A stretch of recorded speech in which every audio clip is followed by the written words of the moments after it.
E aí, beleza? Eu estou aqui na Praça 15, no centro do Rio de Janeiro, no Arco do Teles, que foi construído em meados do século XVIII pelo engenheiro João Fernandes Alpoim. E o arco fazia a ligação entre a antiga Praça do Carmo, hoje Praça 15, a Rua da Cruz, atual Rua do Ouvidor.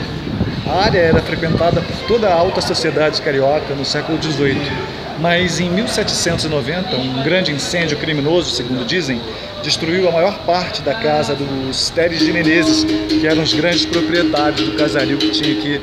Tinha também cartórios e dizem que muita coisa foi perdida, de escrituras, de registros de nascimento do início da cidade do Rio de Janeiro. Segundo dizem, o incêndio foi criminoso, mas impressionantemente, diante de toda a destruição, o arco resistiu. E em um texto para o site dos mapas antigos, Histórias Curiosas sobre o Rio de Janeiro, Carlos Siqueira, ele narra a história de uma bruxa, da famosa bruxa que morava e que assombrava o local. Ela se chamava Bárbara dos Prazeres. Ela chegou de Portugal com o marido e logo depois de um tempo estando aqui no Rio, ela acabou se apaixonando por um mulato. E viu que para viver com o mulato ela tinha que matar o marido, e ela matou o marido.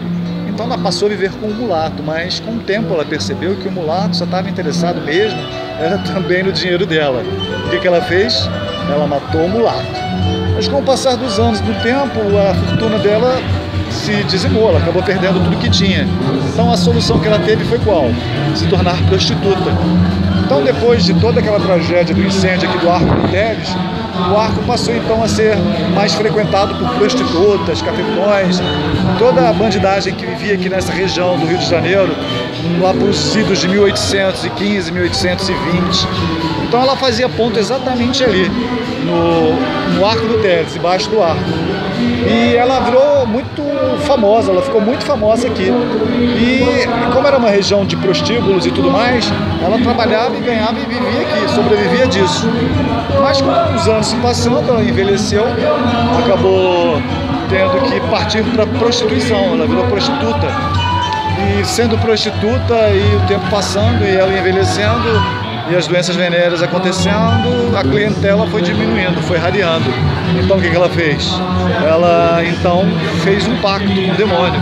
Segundo dizem, ela partiu para magia negra. O que ela fazia? Ela sequestrava as crianças, levava para casa onde ela morava, lá pelos lados da Cidade Nova, Praça 11, pendurava as crianças numa corda, esfaqueava essas crianças e ficava embaixo, se banhando com o sangue dos inocentes. E com isso, então, ela conseguia permanecer sempre jovem. Mas, por volta de 1830, ela desapareceu. Ninguém mais soube notícias de Bárbara. Ela era conhecida como Bárbara dos Prazeres, e nos registros policiais constam essa alcunha, Bárbara dos Prazeres e Bárbara a Onça, porque ela era muito feroz. Então, dizem que depois que esse corpo apareceu aqui na Praça do Largo do Paço, muita gente afirmou que era o corpo da Bárbara, que ela teria morrido então finalmente, mas nunca ninguém soube de fato o que houve naquele momento. Mas o fato é que até hoje dizem que em certas madrugadas sem lua, quando já partiram os últimos garçons dos bares da Travessa do Comércio e cessa o movimento da boemia, houve-se gargalhadas ensurdecedoras e quando, assustadoramente, por essas ruas estreitas aqui do centro da cidade. Mas nem tudo é tragédia, nem tudo é Bárbara dos Prazeres. Aqui nessa rua também, aqui no Arco do Teles, quem morou foi Carmen Miranda, antes de se tornar estrela famosa internacional. A Carmen Miranda morou aqui nesse sobrado, com a família Miranda, na época em que ela trabalhava na Rua do Ouvidor como chapeleira, ela era balconista, vendia chapéus. E ela encantava a todos com o quê? E ela atraía a clientela cantando, era o que ela mais sabia fazer. Então essa aqui é a parte antiga da cidade, é uma parte muito frequentada hoje. E por aqui transitou, segundo a lenda, Bárbara dos Prazeres, a grande bruxa do centro do Rio.